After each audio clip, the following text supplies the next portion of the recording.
es a la que van a pasar los impulsos. Este también va a tener un receptor que precisamente va a ser el que va a recibir a los neurotransmisores, y esto cuando entre a su vez va a activar lo que son otras proteínas que son entradas de sodio y son cuando salidas de entre potasio. ¿quién? Cuando entre el neurotransmisor. Va a activar. Eso no es cierto, Majo, el neurotransmisor. Bueno, no, perdón, no va a entrar, perdón, va a activar para que se abran las compuertas de los canales de sodio o potasio. Es que su canal, el canal dependiente del ligando, es un canal. Entonces lo único que hace el neurotransmisor es abrir el canal para que ingresen iones, pero él no ingresa. Es un canal iónico dependiente del ligando.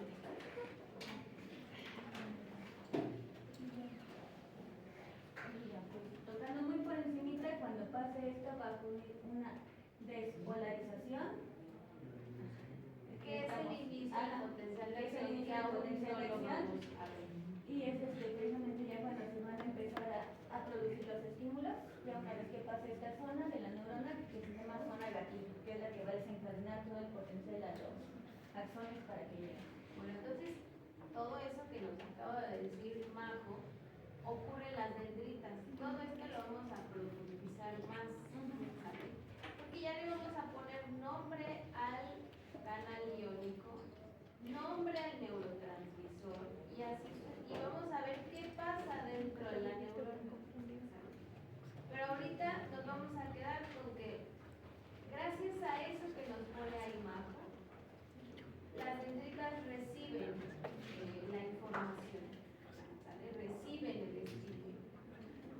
Y una vez que eso ocurre, van a comenzar a construirse neurotransmisores y a conducir el potencial de acción. Y vamos en axón. Ya nos mencionaron que el axón se encarga de conducir el impulso nervioso. Que si hay mielina, pues será más rápido, será saltatorio. Y si no hay mielina, será más lento y ocurrirá a lo largo de todo el axón. Decir más rápido o más lento no quiere decir que se va a tardar una hora. Aun cuando sea más lento, estos son milisegundos, ¿sale? Bien.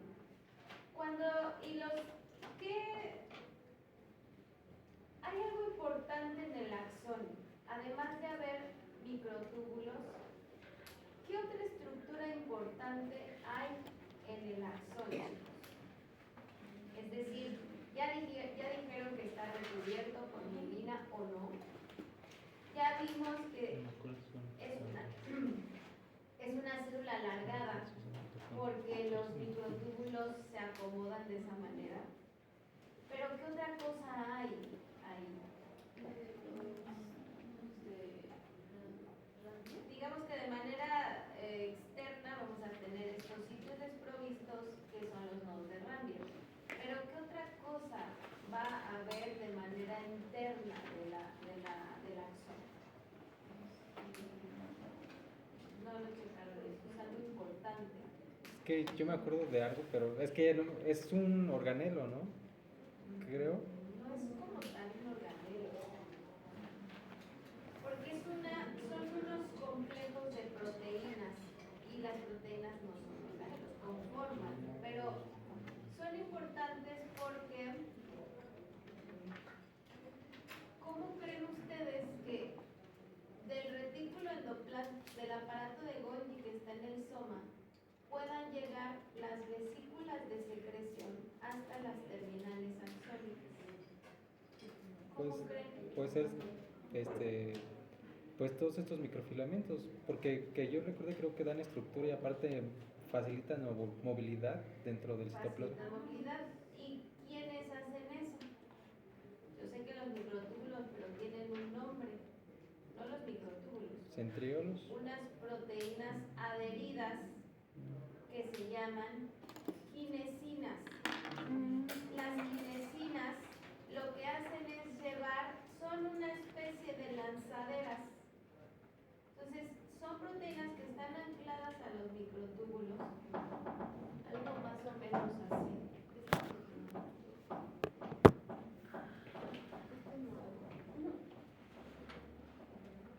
Dentro del axón vamos a tener que aquí va a haber una red de microtúbulos. ¿Sale?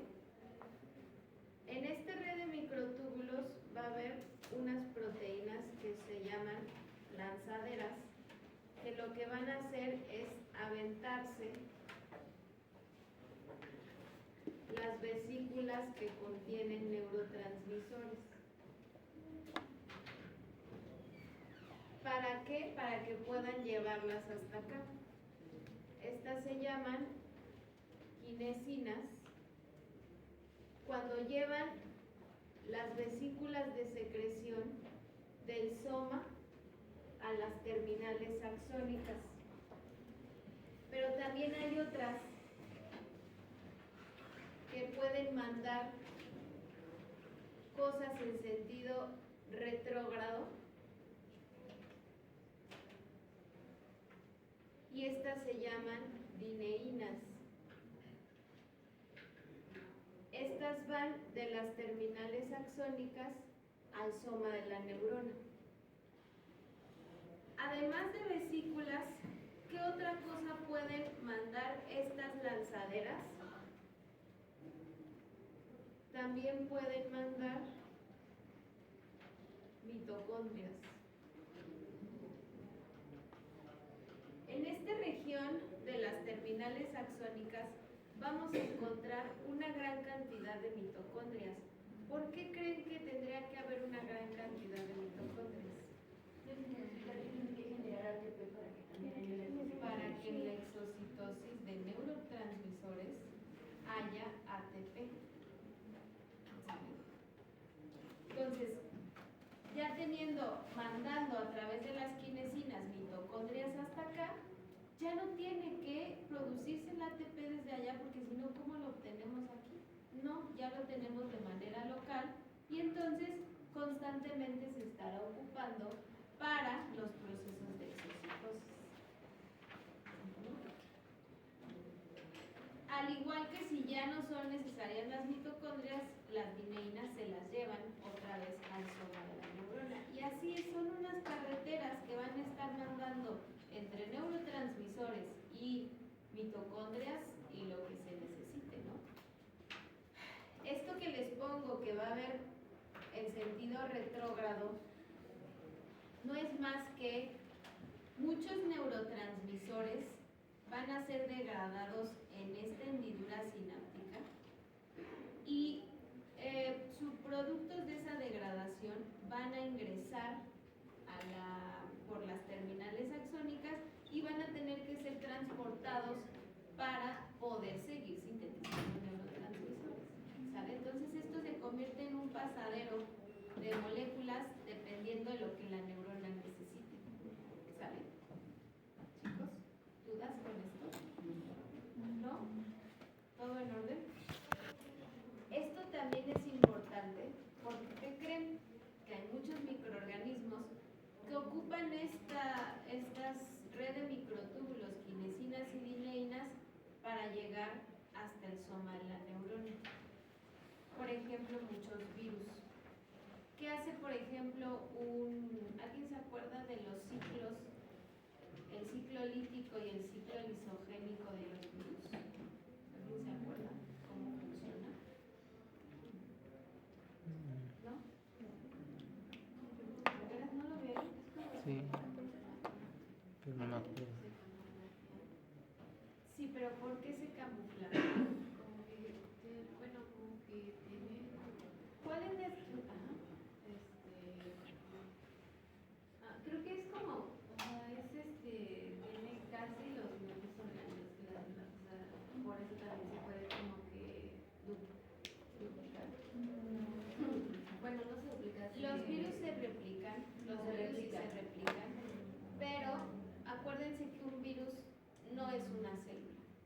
Un virus solamente es una estructura que va a tener o ADN o ARN.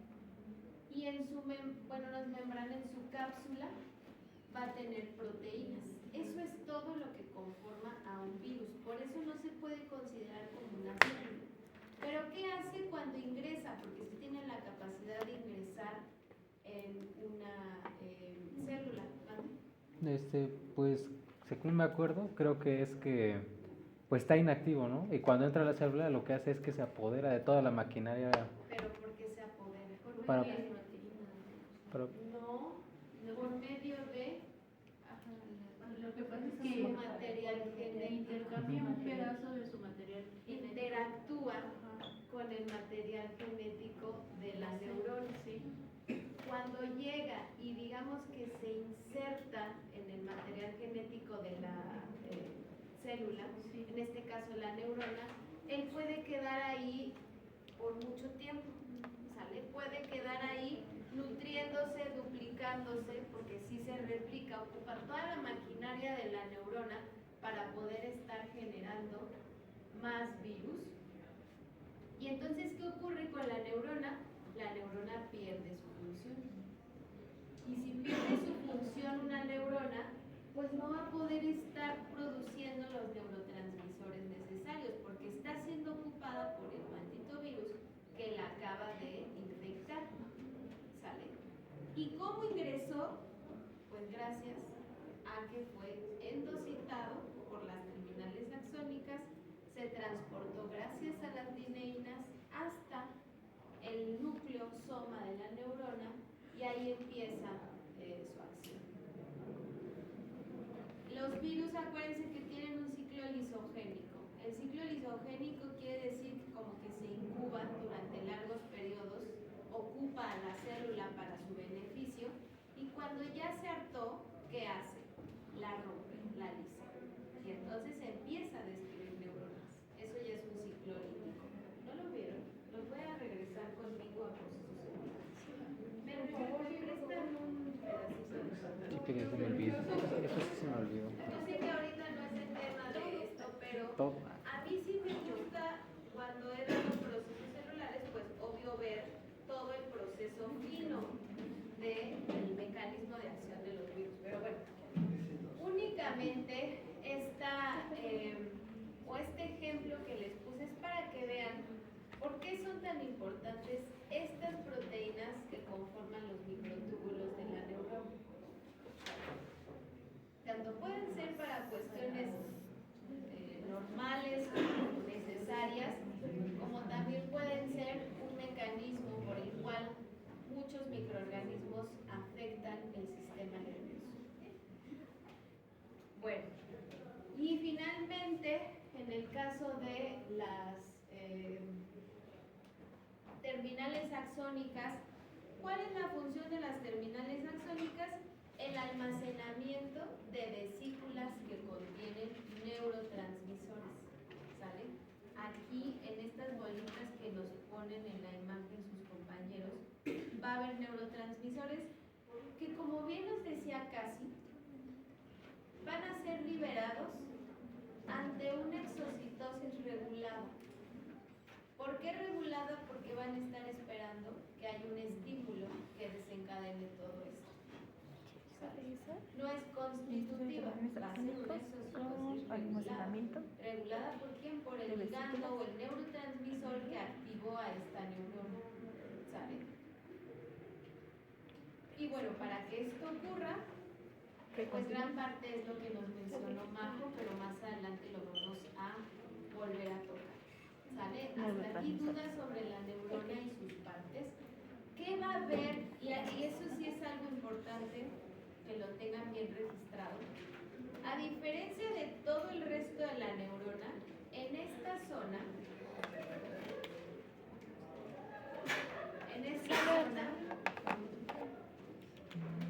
habrá una gran cantidad de canales iónicos dependientes, de canales iónicos de calcio dependientes de voltaje. ¿Y por qué es importante?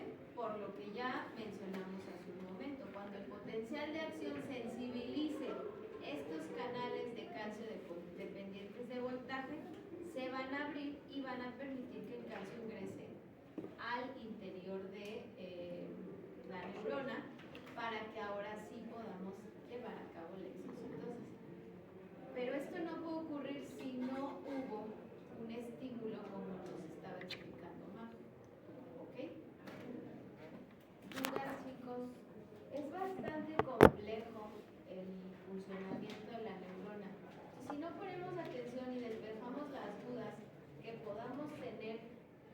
en cada paso nos vamos a perder bien feo, ¿eh?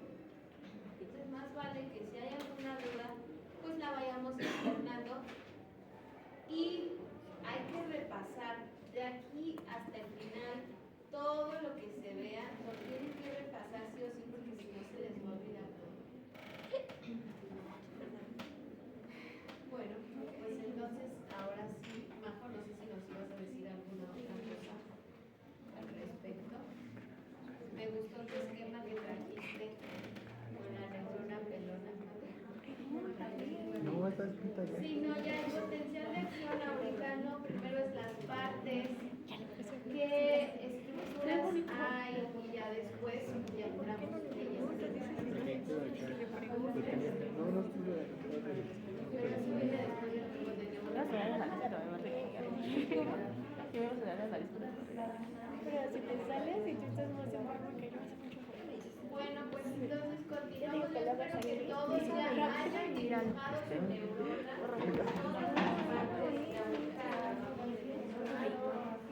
Yo no veo Ajá. Ahí está.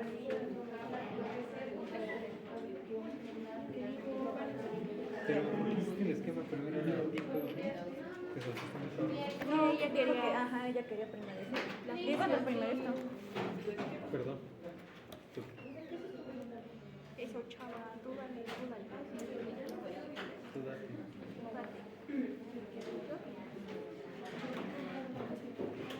¿Qué? No, a ver. Bueno, hay diferentes tipos de neurona. Esto depende de la forma de su soma y también de sus terminales dendríticas. Por ejemplo, tenemos unas neuronas bipolares, bipolares y esas axonas también. Por ejemplo,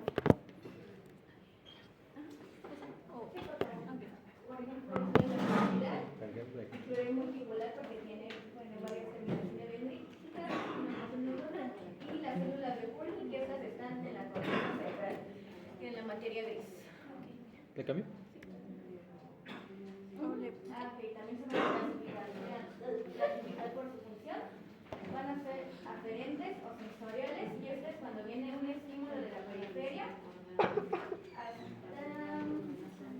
bueno, cuando se toma un receptor y manda la respuesta a lo que sea ya sea un órgano o en este caso va a recibir el estímulo y va a llegar a lo que es el efector. Estas son las sensoriales o aferentes. Luego tenemos las motoras o eferentes, que va a recibir el estímulo y va a llegar precisamente también al músculo. Ajá, pueden ser músculos, O glándulas. pueden ser Glándulas. Las anteriores, ¿cuáles eran? Perdón. las aferentes. No, antes de esto. Esta es la forma de neuron. ¿O esto? Esas también ya las mencionaron. Neurona de retina, neurona olfatoria. Ok, ¿cuál es la diferencia o cómo podríamos diferenciar a una bipolar de una unipolar, Marco? Porque, por ejemplo, acá tienen dos terminales, así, pero las bipolares son más terminales, un poquito más rápidos. Tienen dos terminales. Bueno, son más, tienen más prolongaciones, y la unipolar no tiene tantas, digamos que es la neurona común que conocemos. Por eso, pero ahí que estamos viendo diferente en una bipolar. ¿Por qué se llama bipolar? Número de axones. Número de axones. No, justo es por eso que no quiero que se confundan, porque acá dicen que los dos polos tienen a las dendritas. Eso no es cierto. Porque las bipolares tienen la dendrita principal.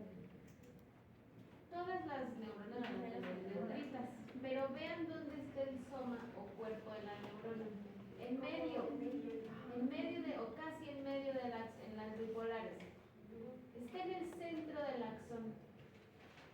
Pero mientras que un polo va a tener a las dendritas, el otro polo tiene a las terminales axónicas. Esto. En esta neurona bipolar, esto corresponde al soma. Esto es axón y estas son las dendritas. Luego, axón y después tenemos a las terminales axónicas, ¿sale? Lo mismo pasa con la neurona, esta es una neurona de retina, esta es una neurona olfatoria, ambas son neuronas sensitivas, ¿sale? O sea que reciben una sensación, esta a la vista, esta aromas, ¿no? Olores. Pero ¿qué diferencia hay con una unipolar? Que tenemos un soma, pero a partir del soma, exactamente, por un lado vamos a tener, ya no está en el centro, en medio del axón, sino de él se va a proyectar las dendritas y las terminales axónicas. Siempre les digo, la unipolar tiene como un cuellito que es la parte o el axón del que se van a desprender las terminales axónicas y las dendritas. ¿Sale? ¿Sí? ¿Dudas con esto? Esto es, digamos, por su forma. ¿Qué más? Luego, por su forma, sería esta neurona típica que se llaman multipolares, ¿no? Y esta es la neurona típica que hemos estado revisando. Soma con dendritas, axón y terminales axónicas. La célula de Purkinje, pues son neuronas que tienen, digamos, parecen un árbol porque tienen una gran abundancia de dendritas. Se localizan mucho a nivel sistema nervioso central. Exactamente. Entonces hay muchas de estas, sin embargo la neurona más típica es esa neurona multipolar. Ahora, supongo que de esto derivaba que después nos dijeras otro tipo de neuronas como la motoneurona, que es por función.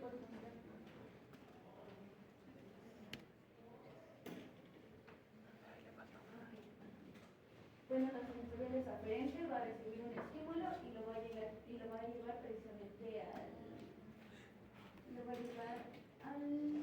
De la periferia al sistema nervioso. Y las eferentes van a ser del sistema nervioso a la periferia. Exacto, entonces una neurona aferente va de la periferia al sistema nervioso central. Estaba viendo el ejemplo, por ejemplo, que era el reflejo cuando los doctores pegaban en un nervio y El arco reflejo. Ahora, ahí esa neurona majo que nos está representando a la neurona aferente o sensitiva, como bien la tienes ahí, ¿qué tipo de neurona es por su forma?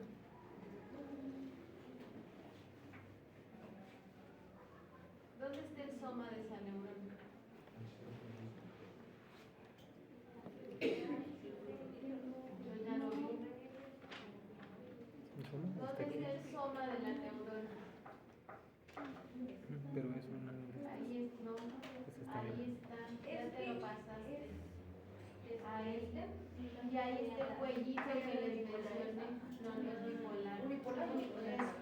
Es unipolar porque no tienen participación. Sí, Entonces trae como una misma neurona. Por su forma se denomina de una y por su función se denomina de otra. Por su forma es una neurona unipolar. Por su función se convierte en una neurona sensitiva o aferente. ¿Estamos?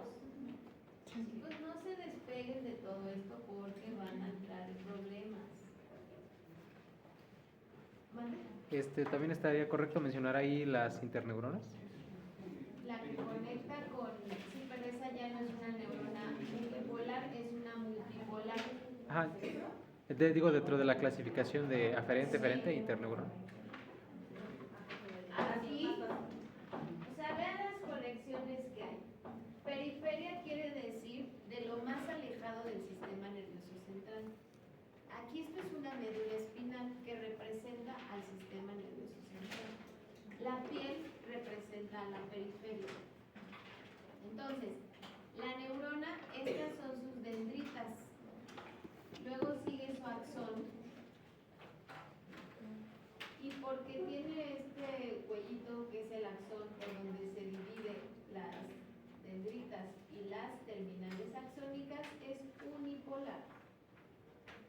Pero como lleva información de la periferia al sistema nervioso central, se llama neurona aferente o sensitiva. ¿Sale? En algunos procesos, en la médula espinal, esta neurona se va a comunicar con otra neurona. Esta es la que nos menciona Ricardo, que esta es una interneurona, que lo que hace es otro tipo de neurona que comunica a una neurona sensitiva con una neurona motora por función, pero por forma es multipolar. La interneurona también es una neurona multipolar. Aunque aquí no vienen representadas las dendritas, como aquí está el soma, eso nos indica que aquí están las dendritas. ¿Sale? Y esta neurona multipolar que lleva la información del central a la periferia se le conoce como neurona eferente o motora por función. ¿Sí? ¿Por qué dijo que era bipolar o multipolar? ¿Pero por qué era multipolar? Porque acuérdate que la neurona multipolar es la neurona típica que tiene sus somas, sus dendritas, su axón y sus terminales axónicas. Esta es así, tanto esta como esta. Soma, dendritas, axón y terminales axónicas. ¿Sale? Por eso estas dos, esta y esta, son multipolares, pero su función es distinta, porque de esta pequeñita que es interneurona, su función es comunicar a la sensitiva con la motora. Y la motora, su función es inervar el órgano efector. Por ejemplo, aquí es un músculo. Esto es un músculo. Entonces vean ya todos los tipos de neurona que acabamos de mencionar aquí. ¿Sale? ¿Qué hace una neurona motora? Es una neurona que va a dar respuesta. ¿Qué es una neurona sensitiva? Una que va a captar el estímulo, la información a la que el animal esté expuesto. ¿Sale?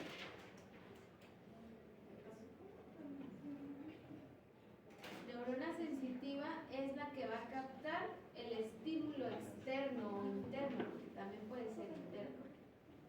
Y la neurona motora es la que va a dar respuesta. ¿Sale? ¿Estamos, chicos? ¿Segurísimos?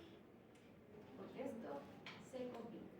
Cada vez se va a ir complicando aún más. Bien, nada más la imagen que tienes ahí, que nos representaría, Majo, esa neurona. Una motora referente que va del sistema nervioso a la periferia. Que es la misma que esta, ¿sale? Solamente que ahí ya no nos está hablando de todo esto, pero ya lo damos por hecho, ¿no? Ahora, esa neurona motora puede provenir de algo así o no, y eso lo iremos dilucidando conforme avancemos en el tema. Por eso les dije que no es sencillo el sistema nervioso, ¿saben? Y mucho menos pues conmigo, porque lo vemos muy a profundidad. Hasta eso ni tanto, pero pues sí tiene un nivel un poco más fuerte. Aquí estaba lo que les decía la maestra, que era interneuronas, que son precisamente estas chiquititas que no van a estar en contacto, pero van a ser intermedios. Y pues sí, también hay neuronas secretoras que van a secretar sustancias a través de sanguíneo. Después las veremos sobre todo en sistema endocrino. Y también hay por tamaño. Las Golgi tipo 1 tienen un axón largo, por ejemplo, estas comúnmente se desprenden de lo que es la médula y pueden llegar a medir hasta 1 metro de largo. Pueden desprenderse de la médula y llegar a la punta de los dedos, por ejemplo. Y las Golgi tipo 2, que son moléculas más chiquitas y normalmente son son neuronas más chiquitas y normalmente son las interneuronas.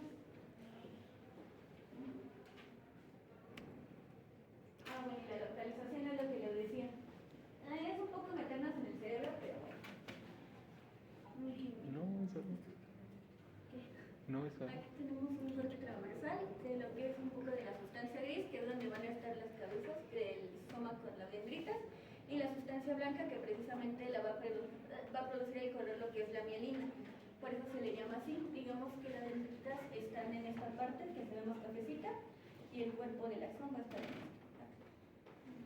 Y bueno, entonces, ¿cómo llegan las neuronas a todo eso? Bueno, porque tenemos nervios nosotros y precisamente esos van a contener lo que son los axones. Creo que esto se invierte, ¿no? Porque es De la médula espinal. se invierte la sustancia gris de lo de la periferia es el centro y la blanca. Pero esto ya Sí. irá O bien. sea, más que nada, pareciera que ese es un corte, pero de la médula espinal, que es diferente en el encéfalo, ¿sale? Como bien dice Ricardo, se va a invertir. Ya vamos a entrar pronto a esto, no sé si alguien tuvo que haber tocado sistema nervioso central, y ahí nos tiene que hablar del encéfalo y nos tiene que hablar de la sustancia blanca y la sustancia gris. Pero bueno, vamos a ver por qué se le llama sustancia blanca y por qué sustancia gris. Ya lo tenemos representado básicamente en cualquiera de las dos, sea médula espinal o sea encéfalo. La sustancia gris corresponde, como lo tienen en la imagen, a los somas de las neuronas, mientras que la sustancia blanca corresponde a los axones mielinizados, o no. Por eso, al ver el encéfalo, la médula espinal, tiene estos dos colores. Esa es la única. Y si el axón no tiene mielina también, sí sigue viendo como el mismo color o cambia. Se sigue viendo del mismo color, torna un color más claro, porque el axón no está lleno de organelos, como por ejemplo el soma. Entonces, digamos que no es que porque haya dos neuronas sin mielina, ya se va a ver de otro color, no. O sea, porque es un conjunto de axones. Bien, ¿qué más? Esa es la que le molesta. Dentro del potencial de acción, y ahora vamos a ver qué es lo que sale, los neurotransmisores. Entonces, lo poco. Sí, eso. Bueno, mira. Oh, no. Adiós. Primero es como, no tiene papel. ¿Qué? ¿Le cambio?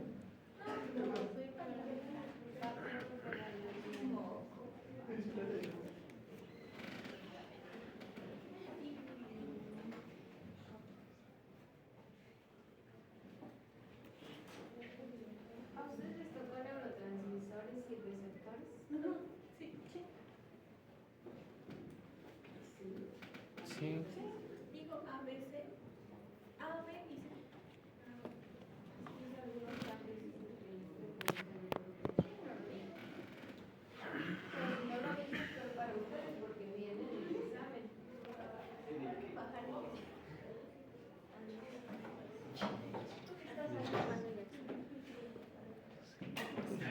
Yo ni sabía que había pasado el examen 1. Ni cuenta me di. Bueno, ¿de qué? Bien hecho. Bien hecho.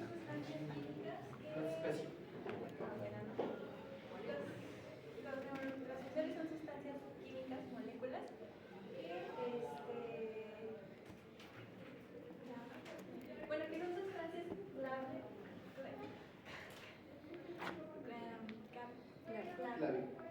sustancias para comunicarse con otra neurona. Y pues aquí les puse un ejemplo sobre la neurona Presináptica. y la neurona Postsináptica. Que es otro tipo de neurona que no nos mencionaron, que ya la habíamos mencionado, pero no la puntualizaron.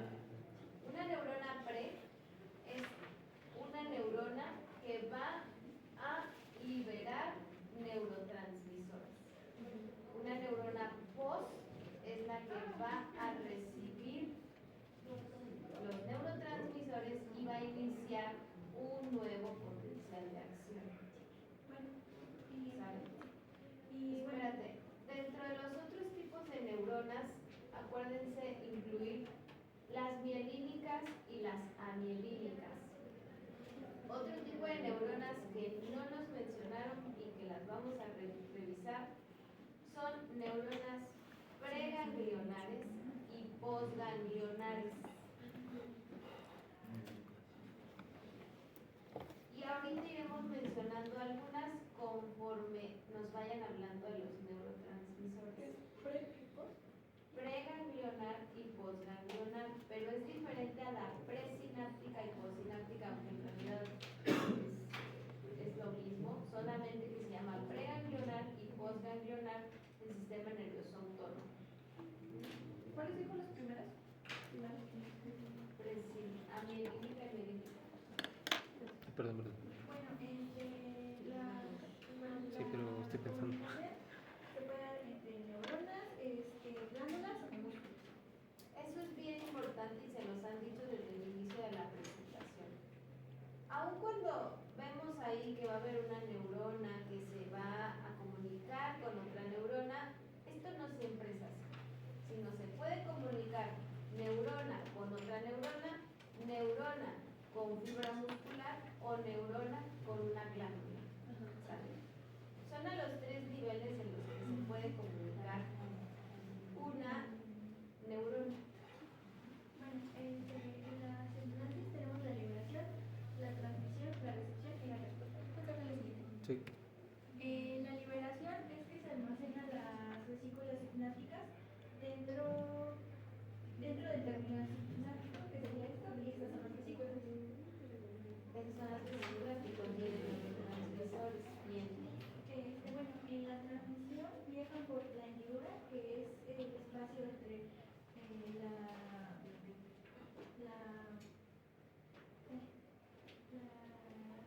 Neurona presináptica con la neurona postsináptica. sí, y entonces, bueno, aquí viaja por la hendidura sináptica hasta alcanzar la membrana postsináptica, que es esto, y ahí es, bueno, es recibida, por así decirlo, por los receptores, bueno, la recepción, que son reconocidos como receptores específicos en la membrana postsináptica, que esto genera una respuesta, cambios en el potencial de la membrana, activando o inhibiendo la célula, o en cascadas de señalización. Bueno, aquí están los receptores, y aquí están las respuestas celulares, que puede ser una cascada de señalización, y que regulan los procesos ya en la, bueno, no sé si va a llamar cuando dijo de la potencia. Sí. Eso va a activar un potencial de acción o le va a indicar a la neurona o a la glándula o al músculo lo que deba de hacer. Ok, entonces esta diapositiva que solo es, se van a crear los transmisores, se van a liberar y van a tener una acción en la siguiente neurona, glándula o músculo. Bueno, ¿qué más? Bueno, los transmisores se clasifican más por su función, que son excitadores, inhibidores y modulares. Los excitadores, un ejemplo es el glutamato o la adrenalina, que ahorita se los voy a explicar. Los inhibidores es GABA o glicina, y los modulares puede ser la dopamina o la serotonina. Los excitadores ¿Ya? no aumentan la actividad de la neurona postsináptica al despolarizarla, o sea que esto es el excitador es como un transmisor más rápido, por así decirlo. Los neurotransmisores excitadores o excitatorios lo que van a hacer es indicarle a la neurona que debe generar potenciales de acción, o indicarle al músculo que se contraiga, o indicarle a la glándula que se cree algo. Es decir, excitan al siguiente, a con quien hagan sinapsis. Un inhibidor, pues inhibe, como su nombre dice, inhibe la función. Reduce la probabilidad de impulso. Si es una neurona lo que sigue, pues va a reducir el impulso nervioso. Si es una glándula, va a evitar que secrete algo. Y si es un músculo, va a evitar que se dé ahí también un potencial de acción para que se contraiga. ¿Saben? Y va a haber moduladores pues, que van a ser como una función intermedia. Tanto pueden excitar como pueden inhibir. De aquí también deriva otro tipo de neuronas excitatorias y neuronas inhibitorias, para que las registren por favor. Siguiente, ¿qué más está? Bueno, para que el neurotransmisor pueda funcionar se necesita de sus receptores. Que el receptor son proteínas ubicadas en la membrana de las células que reciben el mensaje del neurotransmisor. Hay inotrópicos y metabotrópicos. Los inotrópicos actúan como puertas o iones como sodio, potasio y cloro. Son rápidos y generan efectos inmediatos. Serían como lo que vimos ahí. Bueno, lo que estuvimos viendo esta semana sobre los canales y los El receptor ionotrópico es un canal iónico dependiente del ligando. ¿Sale? Gracias. Ahorita supongo nos vas a explicar qué hace. Sí, o sea, cómo funciona. Un receptor ionotrópico, cómo funciona. Pero ahí está en tu imagen, ¿verdad? Entonces la imagen que nos está diciendo.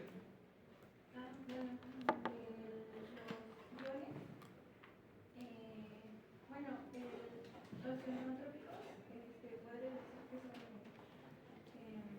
canales. Canales dependientes del ligando. Entonces, ¿cómo funcionan?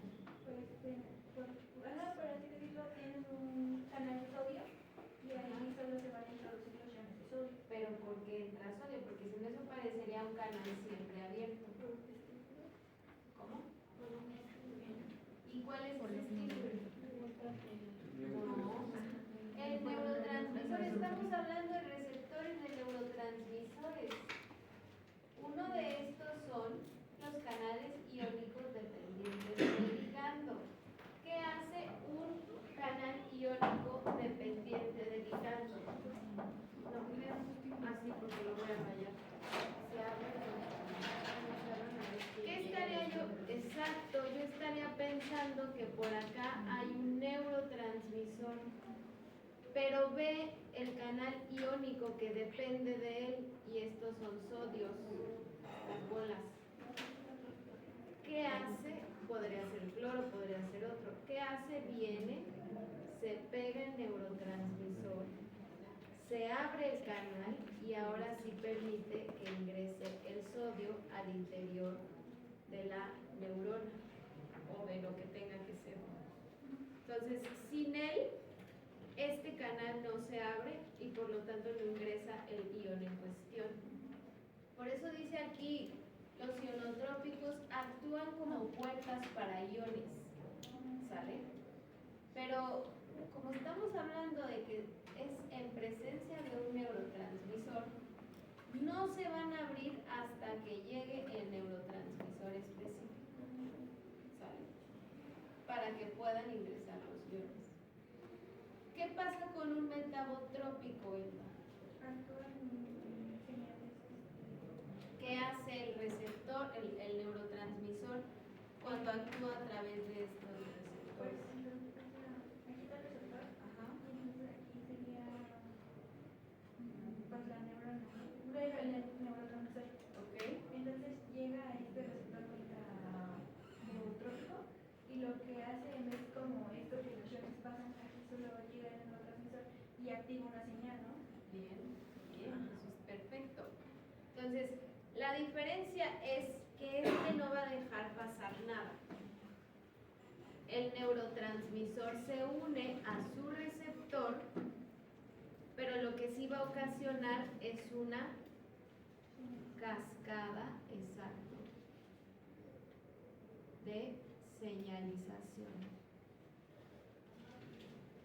Y aquí entra algo complicado porque no hay solo un tipo de receptor metabotrópico, sino hay al menos 3. Y cada uno de ellos desencadena una señalización diferente.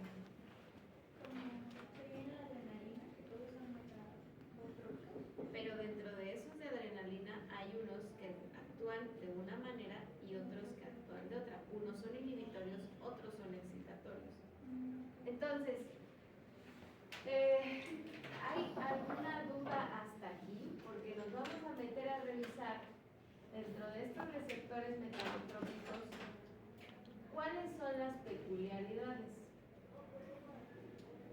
Ahí, ese receptor metabotrópico, ¿qué es eso, Ros? Es como color coral. Carnita. Bueno, el color que ustedes quieran, pero ya saben cuál es.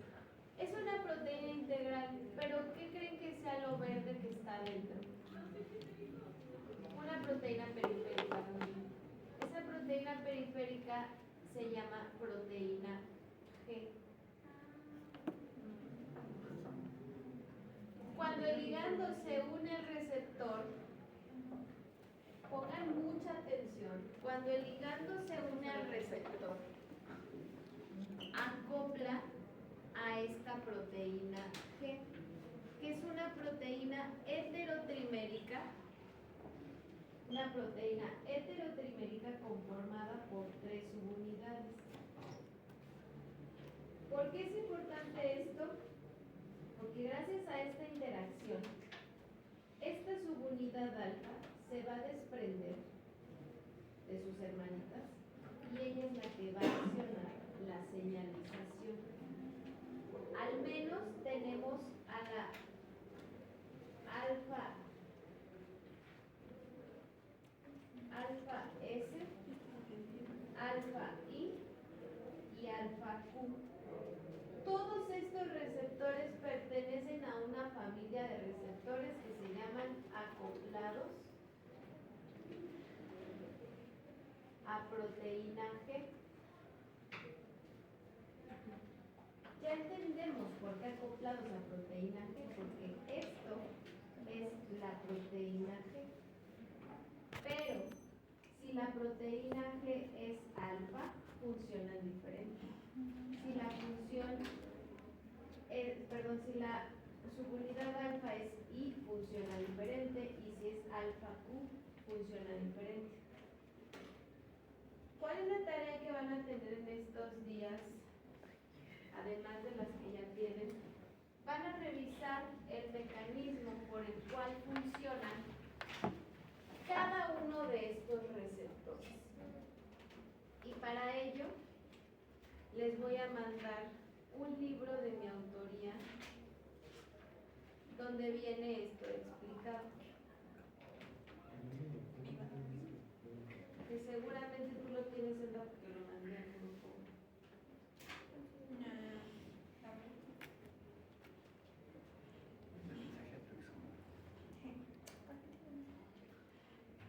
Los dos tipos de receptores. ¿Es de Cindy Hernández 2022? No, ese es uno. Digo, si quieren ese viene, pero más potente, pero miren, ahorita para que les voy a mandar el documento, ese lo van a revisar en su casa con calma. Deben tener esos esquemas que vienen en el libro.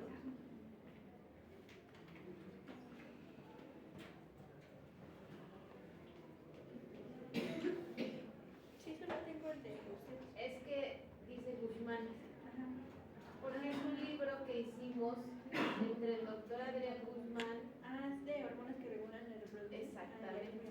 La doctora Ana María, que ya no da este módulo, pero da el módulo de repro. Y yo, ya se los entiendo, ya les llegué. ¿Dónde está cada uno de estos receptores? Está en el número 5. Dice tipos de receptores y mecanismo de acción. Y van a revisar desde el 5.1 hasta el 5.1.1.3, que es de la página 40 a la página 46. Oigan, no son tantas, entonces no tienen pretexto. Y deben de traerse esos esquemas en su cuaderno para el siguiente lunes.